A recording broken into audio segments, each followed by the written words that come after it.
আমরা খুব আনন্দিত যে আপনারা আজকে যোগদান করবেন। এই যোগদান আরো 10 দিন আগে যদি হতো আরো বেশি আমরা খুশি হব। যদিও নির্বাচনের 3-4 দিন আগে আপনারা যোগদান করছেন, আমাদের কোনো ব্যথা নেই, শুধু আনন্দ আর আনন্দ। কিন্তু গতকালের যে মহা জনসমাবেশ, এইটা আপনারা মিস করবেন। এই কারণে আমার একটু আনন্দটা একটু কম। মহা জনসমাবেশের যে চিত্র গতকাল, ত্রিপুরার মানুষের বক্তব্য, এটা আমার বক্তব্য না, যে কোনো একটা বিধানসভা কেন্দ্রে ওই কেন্দ্রের ভোটারদের নিয়ে এমন একটা জনসভা এই নির্বাচনে কেউ কোথাও করতে পারে না। খুব ভালো কথা। এবং এই পর্যন্ত 48টা পুলিং বুথের মধ্যে প্রায় সব কটাতে আমাদের নির্বাচনী প্রচার প্রায় শেষের দিকে। আমি আপনাদের এই কথা বলতে পারি যে 1 নম্বর জামু বস্তি থেকে শুরু কইরা শ্রীরাম খরা পর্যন্ত আমাদের 48 নম্বর পুলিং বুথ মানুষ যেভাবে আমাদের সাড়া দিয়েছেন, এবার আমরা ন্যূনতম 15 থেকে 20,000 ভোটের ব্যবধানে আমাদের প্রতিদ্বন্দ্বী প্রার্থীদের এবং আপনাদের আশাতে এখানে আমি যা লিস্ট দেখলাম, খুব আনন্দিত যে এখানে বাঙালি অংশের মানুষ আছে, চাষা, তেলেঙ্গা, দেববর্মা, সমস্ত সম্প্রদায়ের আমাদের এখানে 54 পরিবারের 191 ভোটার আপনারা যোগদান করবেন। প্রত্যেককে আমি স্বাগত জানাই তীব্রামথা দলের পক্ষ থেকে। এবং আপনারা এমন সময় এইছেন যে অনেক সময় ভগবানও বলে যে স্বর্গে যাওয়ার শেষ বাসটা এইটাই, উঠো উঠো। এই বাসের মধ্যে আপনারা উঠবেন এবং তীব্রামথা এবার প্রথমবার ত্রিপুরায় একা 34 থেকে 38টা সিট নিয়ে সরকার গঠন করে। এই সরকারের পরে আপনারা যাইতেছেন। এখন আপনাদের সমস্যার কথা, আপনাদের পানীয় জলের সমস্যা থাকতে পারে, আপনাদের নিজস্ব পারিবারিক ছেলে মেয়েদের চাকরি সুবিধার ব্যবস্থা করার জন্য এই ধরনের প্রবলেম থাকতে পারে।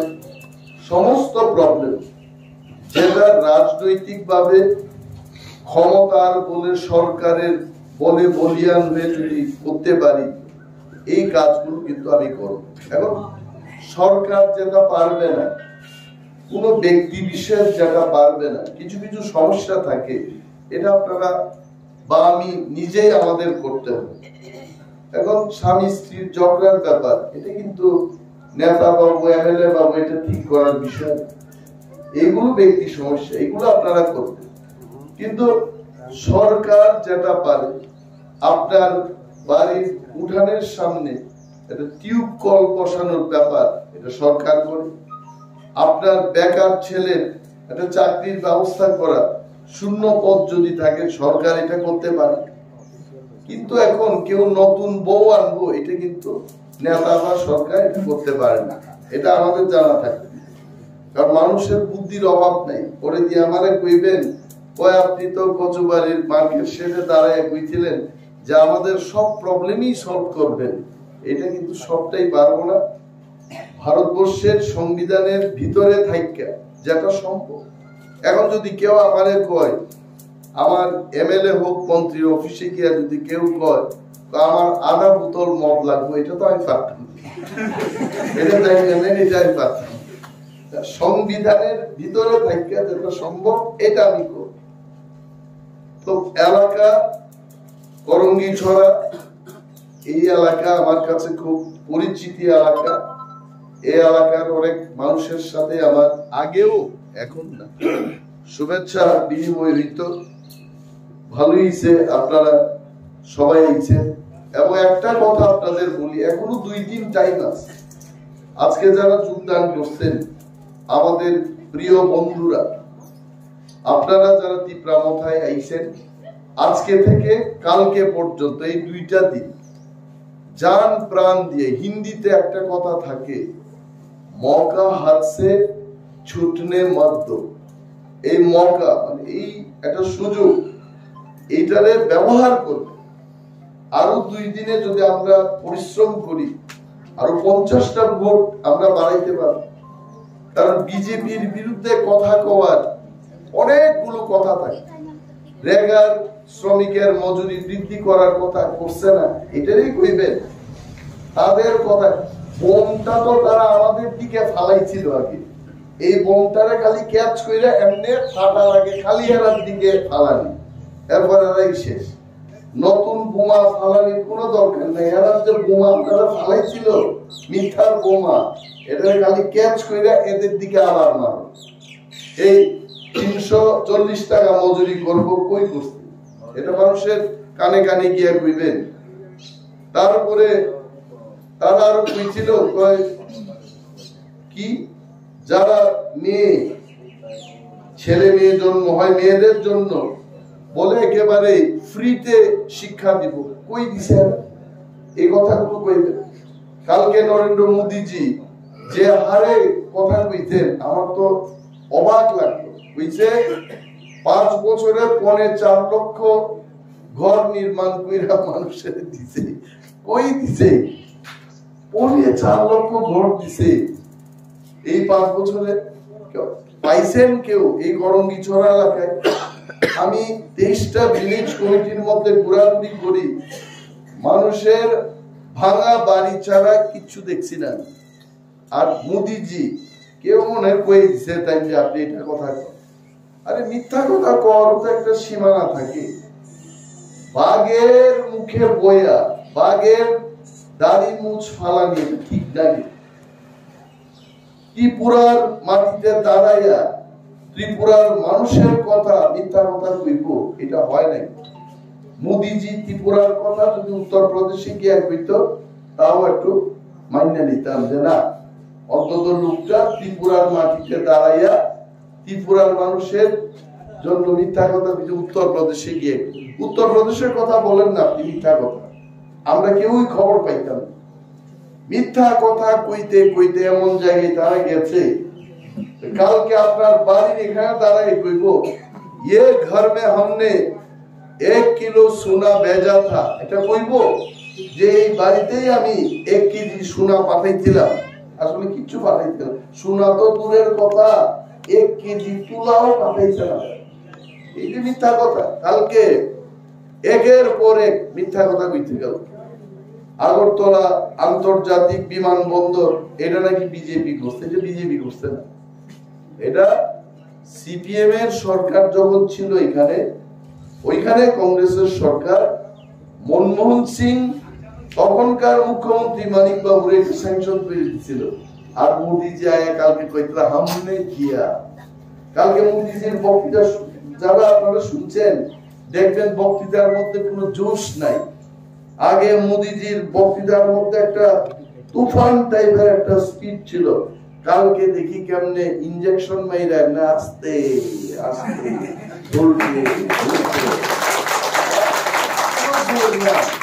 কারণ তাই জানেন যে আগামী 16 তারিখ ত্রিপুরার মানুষ যখন আঙ্গুল টিপ দিয়া ভোট দিব, বিজেপির কাপ চাপের মধ্যেই শেষ। আরে সরকারি পোশাক পরা যতজন ডিউটি করে এরা জিগান না, এরা সব জানে। এরা দম দুইরা বই দিতে। একটা আছে না চিড়িয়াখানাতে সিংহ টিংহ রাখে, অনেকে ভয় পায়। এই সিংহরে ভয় করতে দাঁত দাঁত ফালাই রাখছে, চেহারা দেখে মানুষের ভয় পায়। এরা ভয় পায়, দাঁত গেছে, চেহারাটাই সিংহ বিজেপি। কতজনে বাইক বিক্রি করতেছে। এখন বলে আজকে খবর পাইলাম আইতে আইতে আগরতলায় 20,000 টাকায় বাইক বিক্রি করতেছে। এটা কার বাইক? বাইক বাহিনীর বাইক। এরা জানে যে এই বাইক রাইকা বিপদ রাইকা কোনো লাভ নাই। কয়েকদিন বাদে যখন কাউন্টিং হইব বিজেপির সরকার তখন থাকতো, এই বাইক দীক্ষা মানুষের চিনবো, আরে না রে এই নম্বরটা তো আইছিল একদিন, এই বাইক এখন থেকে বিক্রি করে নিতে। যে যার পারে গাড়ি বস্কি নিয়া নেতারা যার পয়সা তুলনের তুইলা লাইতে এক একটার চেহারা আমরা আরো 10 বছর বাদেও ত্রিপুরায় যে আর দেখতাম না। তারা কিন্তু প্রস্তুত, যে যার পারে ভাগবো এখান থেকে। এটা রাজনীতি না। রাজনীতি করতে গেলে এখানে আমাদের জন্ম, এখানেই কাজ করতে হইব। হিমন্ত বিশ্ব শর্মা আসামের মুখ্যমন্ত্রী, এই লোকটা যায় মিথ্যা কথা কেন কইতো না? নির্বাচন শেষ, সে যাইব আবার 18 সালে কত মিথ্যা কথা কইছিল, 6 লাখ প্যাকেট তো हम नौकी दे देंगे, কইতে 6 লাখ, তার তো জিহ্বা শক্ত। সে আমাদের মতো 6 লাখ বেকার को हम रोजगार देंगे এরকম কইতে পারে না লোকটা, তার জিহ্বাটা শক্ত। 6 লাখ প্যাকেট তো हम नौकी दे देंगे কই দিছে, আইবো ওই আসারামবাড়ি বাজারে বলে আইবো। দেখেন আপনারা মানুষের প্রতিবাদ করব। হিমন্ত বিশ্ব শর্মা কইছে ঘুমাকে বলিয়ে কি কি কইলো তো তখন, বা আমরা ব্যারিকেড সৃষ্টি করে ঢুকতে দিয়েন না, এখন ব্যারিকেড সৃষ্টি করেন, লোকটা আইবো। এই লোকটা কত মিথ্যা কথা। সুতরাং আপনাদের বুঝতে হবে, আমাদের জন্ম ত্রিপুরায়, আমার জন্ম আসারামবাড়ি কেন্দ্রে। আমি এখানে মিথ্যা কথা কইলে কালকে আপনারা বাজার হাটে পাইবেন আমার কিও আপনি দেখি এটা কইছিলেন, আপনি কেন এটা করলেন না? জনগণের একটা অধিকার আছে।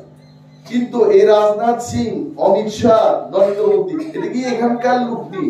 সব হেমা মালিনী শুদ্ধ আইছে এখানে। হেমা মালিনী আইলে কইবেন বক্তৃতার দরকার নাই, নাচ দেখান,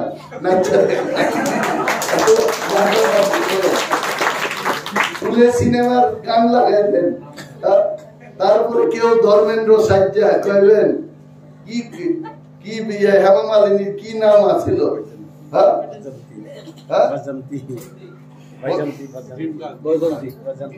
এমনই কিছু একটা বসন্তী, বসন্তী। কেউ কইবে ও বসন্তী যারা নাচকে দেখাও, কইবেন এখানে হেমা মালিনী আইলে। কি এর বক্তব্য শুনবো আমরা সিনেমার অভিনেতা অভিনেত্রীর থেকে? আসলে এরা বিজেপির নেতারা বক্তৃতা দিতে দিতে নেতারার বক্তৃতায় আর কাম হয় না। এখন মিথুনরা আনছিল, মিথুনরা নেওয়া আর কাম দিতে না। এরপর আনছে হেমা মালিনী। হেমা মালিনী আনলে কি হইব? মানুষে তো হেমা মালিনীর লোকে ধর্মেন্দ্রের নাচানাচি এটা দেখতে চায়। এটা বক্তৃতা শুনে ভোট দিবনি, দিত না। তার মানে ঘুইরা ফিরা বিজেপির কাম শেষ, বিজেপি আর আইতো না। এরাও বুঝছে আমরা এখানকার মানুষ তীব্রামতা, সমস্ত নেতা নেত্রী কর্মী আমরা ত্রিপুরা, আমাদের যাওয়ার কোনো জায়গা নেই। আমরা যদি মিথ্যা কথা কই আমরা এখানে আমাদের শেষ করবো না। সুতরাং আমরা যা বলি আমরা এটা করি। আমাদের একটাই কথা, ত্রিপুরা, ওয়ানসা, তেলেঙ্গা, মণিপুরি, হিন্দুস্তানি সবাই মিলে ত্রিপুরার মধ্যে শান্তির মধ্যে থাকতে। কিন্তু এটার কথার অর্থ এটা না যে কোন ত্রিপুরায় ওয়ানসার বাড়িতে চুরি করবো, এই সুরটারে পিটন দিত না, এটা না। সুরের কোন জাত নাই, পাইলে এটারে সুরের মতো শাস্তি দিত। কি আমি ঠিক কইলাম তো? এখন কোন তেলেঙ্গানা কোন ওয়ানসার বাড়িতে চুরি করব, সম্প্রীতি আছে দিকে কে আমি সুরে দিব? সুরের কোন জাত নাই। সুরের একটাই জাত, সুরের জাত। সুর কোন ওয়ানসার ত্রিপ্রাসা হয় না। তো এটারে ভুল ব্যাখ্যা করে না মানুষের। আরে বাছাই বাড়িতে একটা তেলেঙ্গানা আটকে মারছে, আমরা এখানে রাস্তা আটকে দেবো, এটা ভুল। কেন ওই লোকটা মানুষ পিটছে এটা খবর নিতেই পারে। এই ব্যাপার যদি আমরা সবাই মিলে ঠিক রাখি, সম্প্রীতি থাকবো। আরে সবাই ভয় পায়, যারা আজকে গুন্ডামি করে এরাও কিন্তু মৃত্যু থেকে ভয় পায়। বাইক বাহিনী আইয়ারা 50-60টা একা যখন পাইবেন তখন জিগাইবেন শীতকালেই কিন্তু এখানটা গান করবো ভয়ে। সব গুন্ডারাই ভয় পায় সে যখন একা থাকে। এই যে গুন্ডাগিরি করে এটার বিরুদ্ধে প্রতিবাদ করতে হবে। এখানে যেন তারা কোন ধরনের কারচুপি করতে না পারে এই ব্যবস্থা আমাদের সবাইকে নিতে। আর চিন্তা করিলেন না, আমাদের সিম্বলটা তো আপনাদের জানা আছে, আনারস।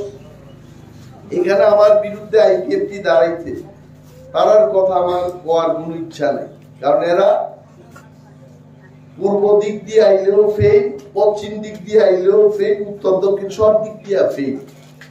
এখন প্রার্থী যে হইতে আমাদের বিরুদ্ধে, বড়রা তো প্রণাম করে বাচ্চা বাচ্চা পোলা পান্ডে পর্যন্ত নমস্কার করতে, মানে ভোট যেন দেয়। এইভাবে ভোট হয় না। ভোট হয় তোমার কি প্রতিশ্রুতি, জনগণের জন্য তুমি কি করতে চাও, তোমার যোগ্যতা অনুযায়ী তুমি কি করতে পারবে এই কথা কো। কিন্তু এটা না, এদের হইতে নির্বাচন আইছে আদাত করতেই তো, আদাত করে মাল কামাইতেই তো, এটাই এদের মাল পাইছে, এরপর নির্বাচন করে যাইব। এইসব লোকদের ভোট দিয়া তো আমাদের কোনো লাভ নাই। দেখেন কোন প্রার্থী, সিপিএম হোক, আইপিএফটি হোক বা নির্দলীয় হোক, ব্যক্তি, আমার কোন ব্যক্তির সাথে কোনো লেনা দেনা নাই, না আমি 1 টাকার দাঁড় নিছি এদের থেকে, না এরা আমার থেকে নিচ্ছে, আমার কোনো ব্যক্তি শত্রুতা নাই। কিন্তু নির্বাচন মানে জনগণের পক্ষে লড়াই করা, আমার জনগণ যেন সুরক্ষিত থাকে, এটা আমার দেখতে। আমারে মানুষ ভোট দিব, এরপরে কইব কয় তুমি এমএলএ মন্ত্রীর জিগাইতে পারতে না, এলসি মেম্বারের জিগাও। এমন একটা দল আছে ত্রিপুরায়, তো ভোট দিছ রাজেশ বাবুরে, আর চাকরি চাওনের ব্যাপারে পিছিয়ে কয় রাজেশের লোক কোনো কথা নাই, এলসি মেম্বারের লোক কথা। তো এইটাই কালচার। বিয়ে কইরা আনলাম এক মহিলারে, আর আরেক মহিলার লোকে সংসার করবে, এটা হয় নাকি? বিয়ে কইলাম এক মহিলার লোকে, আর সংসার করতে আর এক মহিলা, এইরকম হয় না। এরকমও দল আছে। এটা তো আপনাদের অভিজ্ঞতা। 25 বছর, 10 বছর, 35 বছর এমনটা কইরেই তো চাষাই থেকে গেছে, তেলেঙ্গাই থেকে, তার উন্নতি হচ্ছে না। কেউ আইছে কইছে না আমার আসারামবাড়ি কেন্দ্রে তেলেঙ্গা 2200 ভোটার আছে, 3000 ভোটার আছে, এত পরিবার আছে, অন্তত 5টা চাকরি এইবার তেলেঙ্গাদের জন্য হবে, কইছে কেউ? কইতো না। নির্বাচন আইলে ওই এটা পাইছে কি অর্জুন তেলেঙ্গা, এটারে গলার মধ্যে দড়ি বাইন্দা, ওই শিকারি মুরগ থাকে না জঙ্গলে, এটারে নিয়ে ককবারে কইব জঙ্গলের, এটাই ওইটার গর্ব। আমাদের এই শিকারি মুরগের ব্যবস্থা একটু শেষ করে দেন। এই শিকারি মুরগটা নিজেরা পায় কিছু না, কিন্তু সাধারণ মানুষ কি পাইছে? শিকারি মুরগের দরকার না, খাঁটি মুরগির দরকার, বাড়িঘরের মুরগির দরকার। এদের কাম কি? আগরতলায় নিয়ে একটু সম্মান দেয়, মারা গেলে ফুলের মালা চড়াইবো, আরে মারা যাওয়ার পয়টা উড়াইবো না ফালাই দিব, এটার কোনো কি দরকার আছে? জীবন্ত কালেই মানুষের কোনো সম্মান নাই, মারা যাওয়ার পরে সম্মানের কোনো ব্যাপার আছে? এটা কোনো ব্যাপার না। আমি আমার মারা যাওয়ার পরে আমার মূর্তি বয়ালে কি বোধারণী, আমার তারুর মধ্যে বয়া পাখি পায়খানা করবো, এই মূর্তির কোনো মর্যাদা নাই। মর্যাদা যদি দিতে হয় জীবন্ত কালে আমার মর্যাদা দাও, সোজা কথা। যারা জীবন্ত এরার কথা আমার চিন্তা করতে, এরা কি 2 বেলা খাইতে পাইতেছে, এটা আমার চিন্তা করতে। এদের কি ব্যথা বেদনা এটা আমার দেখতে। মারা যাওয়ার পরে এরা 5,000 টাকা নিয়ে উপস্থিত, এই দল করে আমাদের কোনো লাভ নাই। তীব্রামতা চাই, হিন্দুস্তানি, বাঙালি, মণিপুরি, ত্রিপুরা, মুসলিম সর্বংশের মানুষ, আমরা একে অপরের সম্মান দিয়ে, আমরা যেমন ত্রিপুরারা অসম্মানিত হইলাম, এরকম অসম্মান আমরা কেউ করতে চাই। তেলেঙ্গার মতো থাকবা, ব্যায়াম ট্যায়াম করে সলমন খানের মতো আমরা কয়েকটা দেখতে চাই যে না এরা প্রতিষ্ঠিত হচ্ছে জীবন। এটাই আমার কথা। ভোট দেন, সরকার আনেন, নিজের শেয়ার নিজে নিয়ে যান। না নিজের ভোট নিজে দিন, যাকে খুশি তাকে দিন। আমি নিজের ভোট নিজে দিন, তীব্রামথায় ভোট দিন, যাকে খুশি না। যারে খুশি দিয়ে দিলে কাজ করবো নি, কাজ করার মতো লোকের ভোট দিন। এই কয়েকটা কথা কই। গোপাল বাবু আমার দিকে চাইতেন দূরের থেকে। গোপাল বাবু কিন্তু শুনতে আসেন আমার বক্তব্য, ভালো লাগে ওনার অনেক। তো সবাই রে আবার ধন্যবাদ জানাই, শুভেচ্ছা জানাই। 16 তারিখ আপনারা নির্ভয়ে যার যার ভোট আনারস সিম্বলে ভোট দিয়ে বিপুল ভাবে জয়যুক্ত করবেন। এই আবেদন আপনাদের কাছে রেখেই আমি আমার আলোচনা শেষ করছি। ইপ্রামথা লগ্নি ওবাগ্রা লগ্নি।